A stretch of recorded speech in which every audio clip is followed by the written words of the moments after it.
کھانے پینے کے لیے آیا رمضان.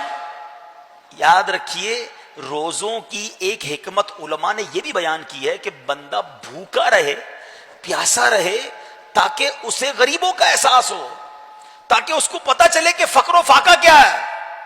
مگر یہاں تو حال یہ کہ کچھ دوستوں کا رمضان میں ویٹ بڑھ جاتا ہے.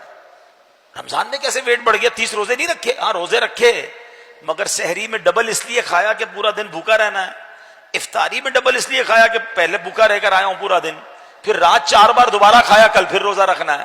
تو عام معمول سے زیادہ کھا لیا تو پتہ چلا الٹا وزن ہی بڑھ گیا. تو ایسا نہ کریں, بھوک کا احساس دلائیں اپنے آپ کو, تھکن ہو آپ کو نکاہت فیل ہو, آپ کو احساس ہو کہ میری اوقات ہی کوئی نہیں ہے. کرو فر جاہو جلال, یہ سب اثر کے بعد بندے کا پورا ہو جاتا ہے.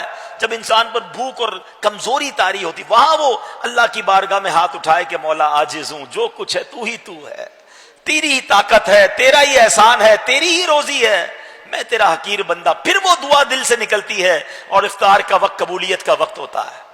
تو یہ رمضان کو اس طرح گزاریں, سونے میں, کھانے میں, پینے میں, گھومنے میں. ینگسٹر بیٹھے کرکٹ کے پلان بنتے ہیں, رات بھر میچز چل رہے ہیں. رمضان ٹورنامنٹ, توبہ توبہ توبہ.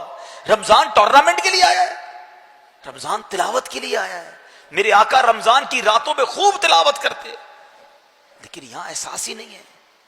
پچھلے سال آپ کو یاد ہے کئی لوگ ایسے تھے جو رمضان میں ہمارے ساتھ تھے, ابھی نہیں ہیں. کیا پتا ہمارا بھی آخری رمضان ہو, اگلے سال